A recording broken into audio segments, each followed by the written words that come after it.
오늘 말씀은 열왕기상 21장 1절에서 10절까지 말씀입니다.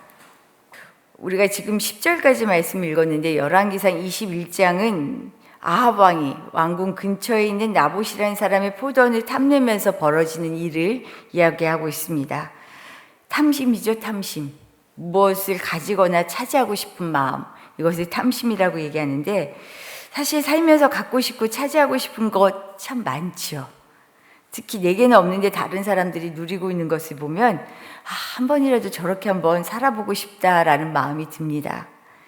그런데 누구나 가질 수 있는 이 마음이 실제로 수단 방법을 가리지 않고 자기의 욕심, 욕구를 채우기 위해서 다른 사람의 희생도 아랑곳하지 않는다면 이것은 우상 숭배입니다. 골로새서 3장 5절 말씀을 제가 한번 읽어드릴게요. 그러므로 땅에 있는 지체를 죽이라. 곧 음란과 부정과 사욕과 악한 정욕과 탐심이니 탐심은 우상 숭배니라. 사실 우리 우상 숭배를 단순히 어떤 상 앞에 절하는 것, 여기에 그치는 거는 정말 과거에, 아주 과거의 일이고요.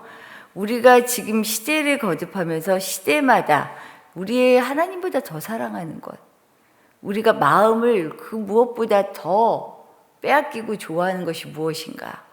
우상숭배라고 얘기하죠. 그래서 이 시대는 돈이다, 권력이다, 명예다, 이런 얘기를 많이 하는데 맞습니다.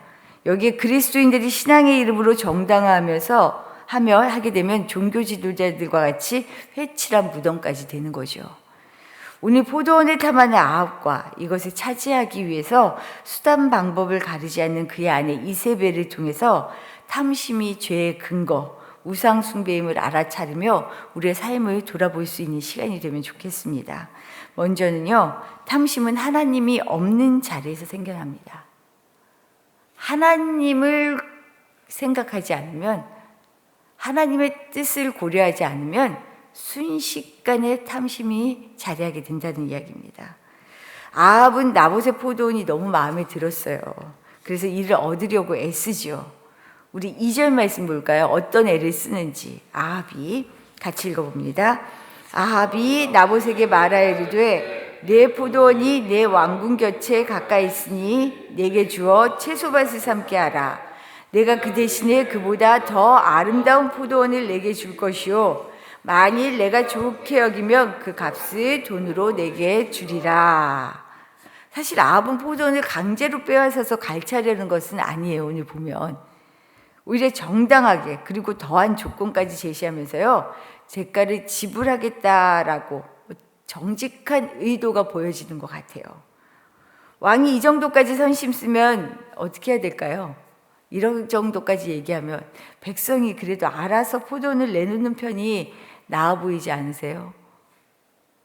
하지만 여기서 중요한 것은요, 이 거래가 강압적이냐 아니면 공정하냐의 여부가 아닙니다.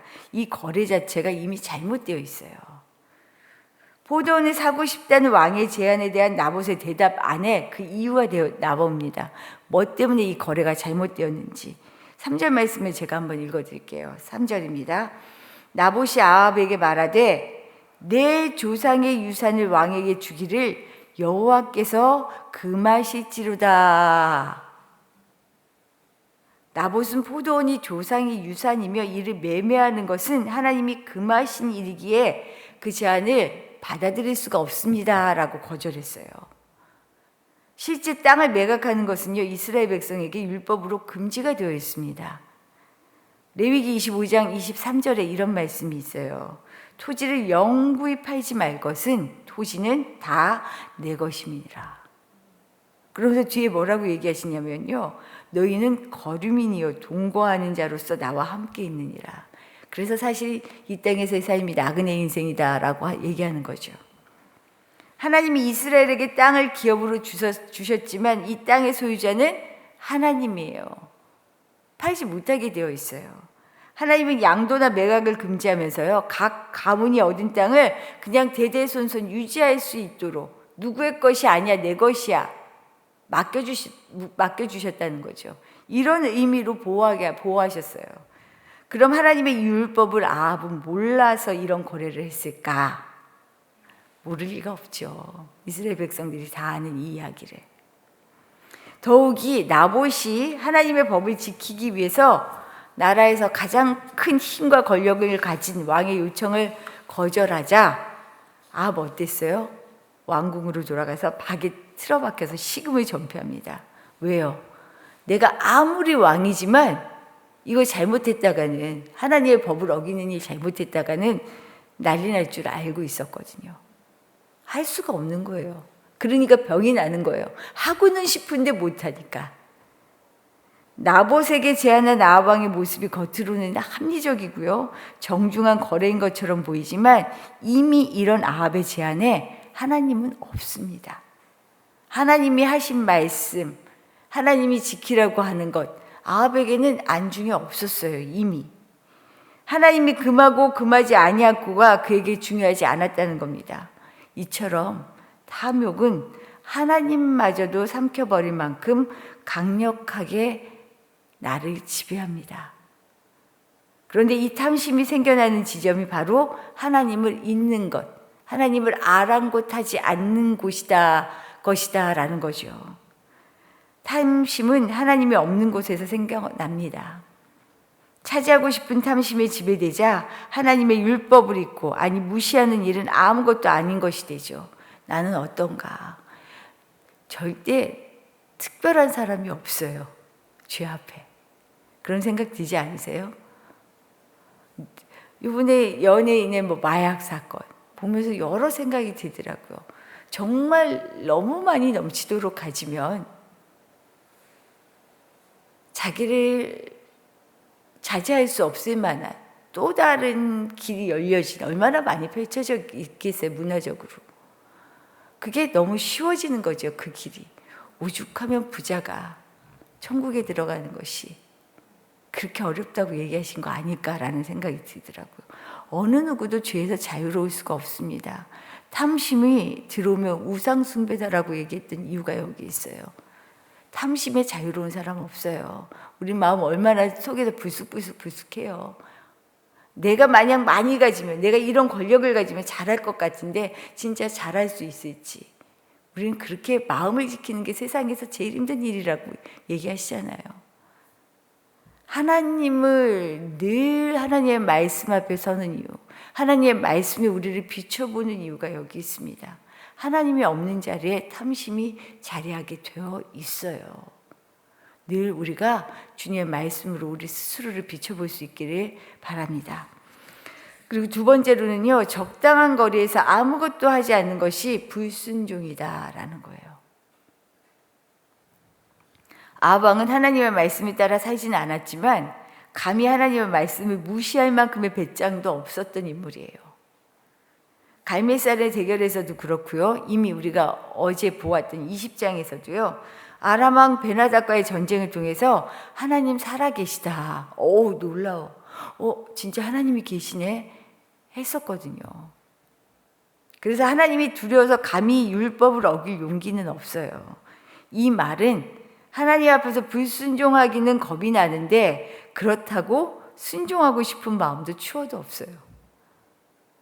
아합은 하나님 앞에 순종할 마음이 없어요. 그러면서도 불순종하기에는 꺼림직하고 두려운 마음이 있는 거죠. 우리 그렇게 살 때 많이 있지 않아요? 영락없는 우리 모습입니다. 내 뜻과 하나님의 뜻이 다를 때 얼른 내 뜻을 굽히는 것, 이거 쉽지 않아요. 어떤 식으로든 하나님이 얼른 내 생각대로, 내가 필요한 때 내 마음에 맞춰 주시기를 우리 기대하잖아요. 그리고 이런 기대와 소망으로 기도하다가 내 기대와 어긋나면 혼자 삐지기도 하고요, 투덜거리기도 하고 난리 나죠. 우리 말로 난리 부르스가 납니다. 혼자서 막.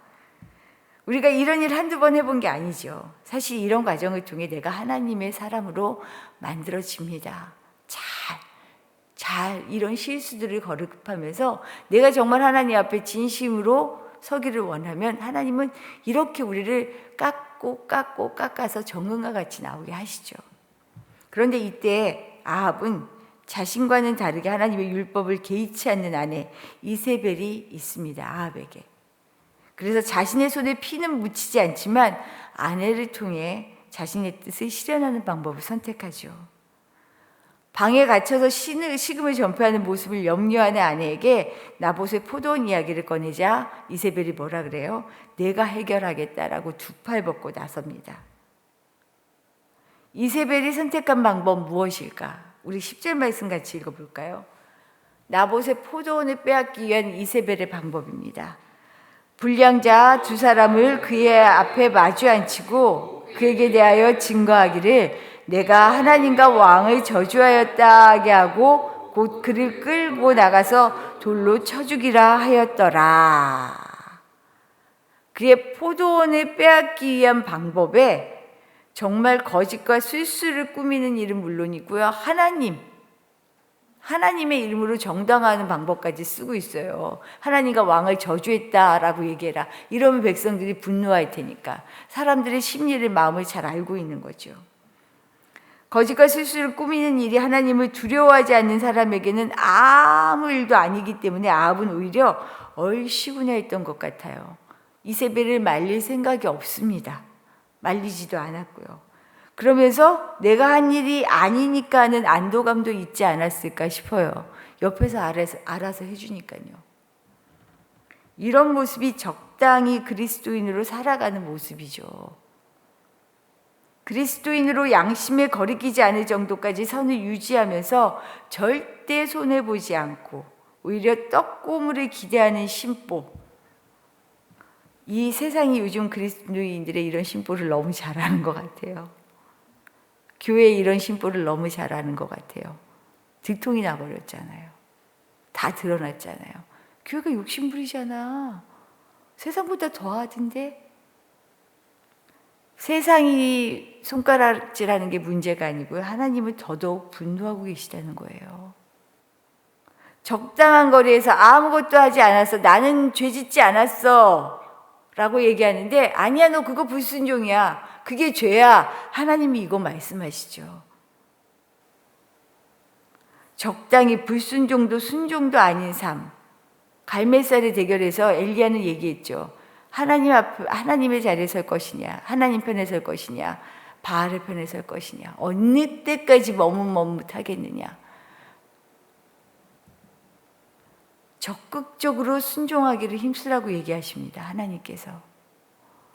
자기 자리를 위해, 자기 위치를 위해, 다른 사람들의 판단 때문에 여러 가지로 적당한 선이 아니라, 겉으로 꾸미는 자리가 아니라 진짜 전심으로 순종하며 정직하게 살라고 얘기하시는 거죠.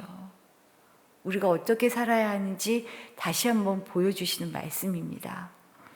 하나님 앞에서 그리스도인으로 살아간다는 것, 정말 쉽지 않은 일이에요. 왜냐하면 세상에서 살아가기 때문에. 세상에서의 탐심은 너무나 당연한 거고요. 당연히 차지해야 하고요. 당연히 이겨야 하는 세상의 원리가 있잖아요. 그런데 그 원리 속에서도 하늘을 살아가는 방법을 고수하며 살아간다는 거, 이거 정말 뼈를 깎는 고통이에요. 한순간도 하나님의 뜻을 생각하지 않으면 우리는 탐심, 탐욕에 지배받아 살게 되어 있거든요. 하나님 앞에서 정말 하나님 무엇을 하든지 어떤 선택을 하든지 간에 늘 하나님의 뜻에 비추어 나의 삶을 돌아보게 해주십시오. 나를 돌아보게 해주십시오. 기도하시기를 부탁드립니다. 또한 적당하게 불순종, 순종을 가리는 것이 아니라 신앙의 양심을 따라 살아가기를 힘쓸 수 있는 우리가 되게 해주십시오. 그렇게 기도할 수 있기를 부탁드립니다. 기도드리겠습니다. 말씀드린 것처럼요, 우리 기도 제목 항상 하나님 앞에서, 탐심은 하나님 없는 자리에서 생겨나는데 하나님의 말씀에 비추어 우리의 삶을 돌아보게 하시고 적당한 거리 유지, 포장이 아니라 적극적으로 주님의 말씀을 순종하며 살아가는 사람 되게 해달라고 기도하시기를 부탁드립니다. 오늘은 우리 교우들, 우리 자녀들을 위하여 기도하는 날입니다. 먼저는 우리 어르신들, 공선희 권사님 눈 수술하시고 몸도 지금 편치 않으시고 마음도 편치 않으신데 하나님께서 잘 회복시켜 주십시오. 기도해 주시고, 우리 지영 집사님 어머님, 우리 신영숙 성도님 정말로 하나님 앞에서 끝까지 이 땅에서의 삶 내가 주님과 함께 잘 동행했습니다 라는 마음으로 이 땅에서의 삶을 잘 마무리하실 수 있도록, 그리고 고통 없이 이 시간들을 지나실 수 있도록 기도해 주시기를 부탁드립니다. 더불어 우리 자녀들 지금 수능을 준비하고 있는 우리 주원이 있어요. 주원이는 세연이는 수시로 모두 다 전형이 되기 때문에 가능하고요. 주원이는 최저를 맞춰야 해요. 그래서 수능 시험을 봐야 하는데 우리 주원이 마지막까지 잘 시험 치를 수 있게 해달라고. 그리고 우리 청년들 각자 여러 가지 취업과 준비들 하고 있는 것이 많습니다. 우리 하나님께서 돌아보아 주시고 어린 자녀들부터 우리 어른들까지 정말 늘 영육간에 강건하게 하시며, 박유정 집사님 오늘 내일 하시거든요. 출산. 막내 우리 넷째 잘 건강하게 출산하실 수 있도록 기도해 주시길 부탁드립니다. 기도드리겠습니다.